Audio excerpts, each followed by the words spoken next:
a water tech leader has just secured 306 crore rupees worth of long-term projects.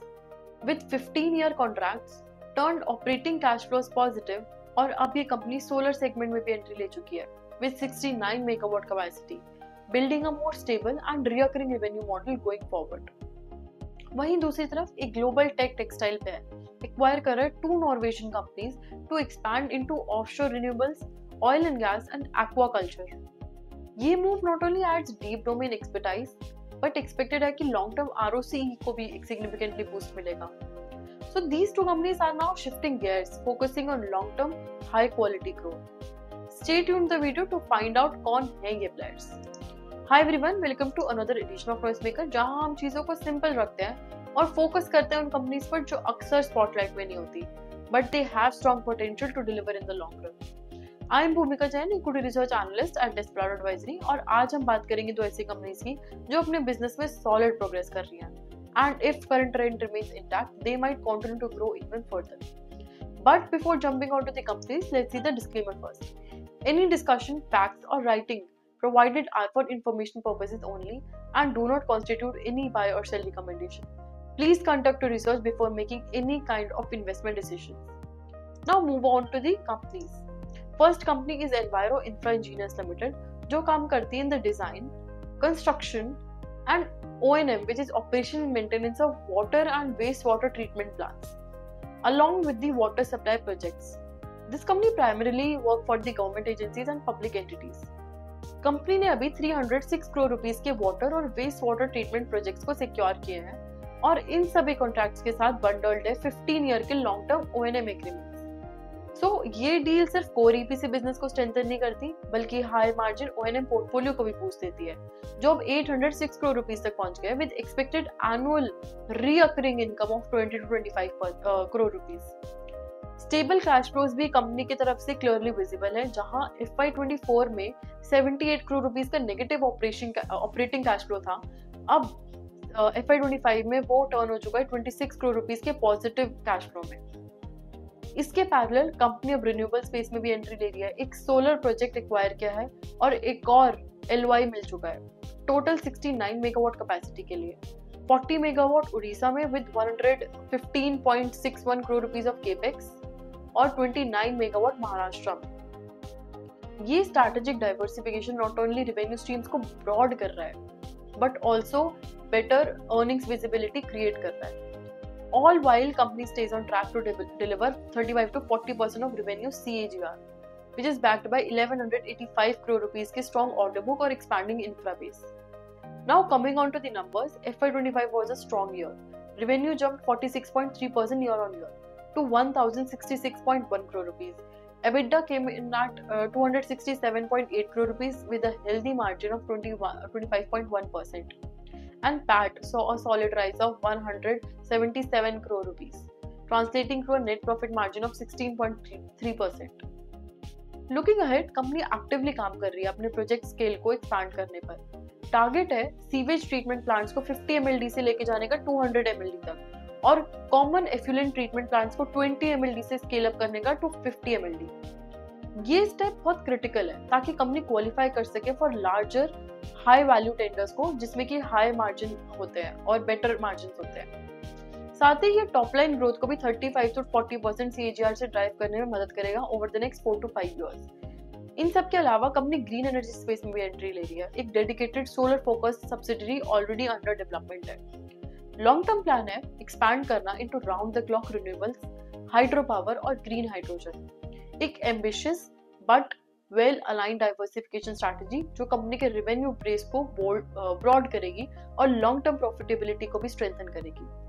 Now let's come on to the second company which is Garware technical fibres limited.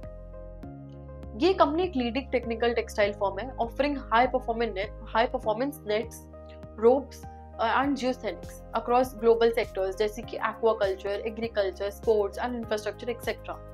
Company का strong focus है value added engineered solutions पर जो harsh environments में भी perform करे, specially for international clients in the demanding sectors. अब company एक strategic expansion move ले रही है by acquiring Norway based offshore and trawl supply AS which is OTS और advanced mooring supply AS which is AMS for 111 crore rupees via its UK based subsidiary with entire funding internal source से किया जा रहा है।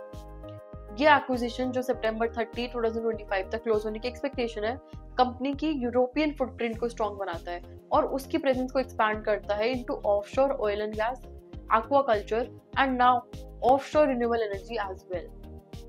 इस deal की एक खास बात है कि कंपनी को मिलेगी एक highly expertise Norwegian team with deep domain expertise जो प्रोडक्ट इनोवेशन और ग्लोबल सर्विसिंग कैपेबिलिटीज को नेक्स्ट लेवल तक ले जा सकती है। मैनेजमेंट के अकॉर्डिंग ये ट्रांजैक्शन अर्निंग्स एक्रेटिव होने की एक्सपेक्टेशंस के साथ आया है with returns above the cost of capital, जिससे कि ROCE को बूस्ट होगा और गारवेयर की long term global growth strategy को सपोर्ट मिलेगा। Now coming to numbers, FY25 shaped up well for the economy and company. Revenue grew 16.2% year on year to 1540 crore rupees. EBITDA reached 356.7 crore rupees with margins at solid 23.2%. On the bottom line, PAT rose 231.5 crore rupees, delivering a healthy 14.7% net profit margins. Looking ahead company को अपने aquaculture business में strong momentum दिख रहा है which is driven by high margin, high salmon farming volumes and rising demand for species जैसे कि barramundi, सी बास and tilapia. नए कस्टमर विंस और अनटैप्ड रीजन्स में डीपर पेनिट्रेशन एक्सपेक्टेड है जो रिवेन्यूज को और पुश करेगा एंड कंपनी की ग्लोबल फुटप्रिंट को भी एक्सपैंड करेगा। साथ ही स्पोर्ट्स और जियोस्थेनिक सेगमेंट में भी मोमेंटम पिकर हो रही है। स्पोर्ट्स नेट्स को स्ट्रॉन्ग विजिबिलिटी मिल रही है in the key export market जैसे कि यूएस एंड यूरोप, जबकि जियोस्थेनिक सेगमेंट को बेनिफिट मिल रहा है from rising slope protection projects and strong export led demand. So overall ये डेवलपमेंट इंडिकेट कर रही है broad based growth outlook according to the company across multiple verticals for the company. Now let's move on to some of our previous picks. First company is Axis K Technologies Limited from 1280 crore rupees to 1443 rupees, which is up by 12.7%. Then ICRA Limited from 6621 rupees to 6646 rupees, which is up by 0.4%. Then Shakti Pumps India Limited from 970.6 rupees to 971 rupees, which is up by 0.04%. Then D Development Engineers Limited to 279.7 rupees to 324.8 rupees, which is up by 16.1%. Then Repco Home Finance Limited from 427 rupees to 423.5 rupees, which is down by 0.8%. Now एक summary देख लेते हैं दोनों companies की जो आज हमने discuss करी है। First company was enviro infra engineers limited. This company has secured 306.3 crore rupees worth of water and wastewater treatment projects.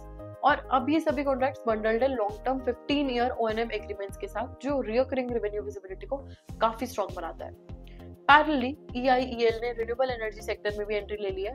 एक सोलर प्रोजेक्ट एक्वायर किया गया है और एक और LOI मिल चुका है with total capacity of 69 megawatt. ये diversification is not only revenue mix को बैलेंस करता है बट लॉन्ग टर्म अर्निंग्स को भी प्रिडिक्टेबल और स्टेबल बनाता है।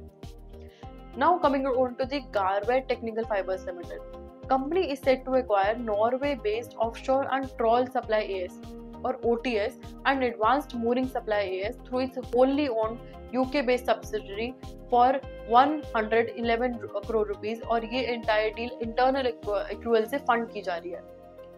ट्रांजैक्शन एक्सपेक्टेड है सितंबर 30, 2025 तक क्लोज करने का। ये acquisition not only European presence को स्ट्रेंथन करेगा बट आल्सो एनेबल करेगा deeper entry into the offshore oil and gas, aquaculture and offshore renewable energy segments, adding long-term strategic value to the business. So that's it for today. You can check out our full PDF by scanning the QR code. We'll be back soon with more simple and clear market updates. Until then, stay curious, stay informed, and stay ahead of the market.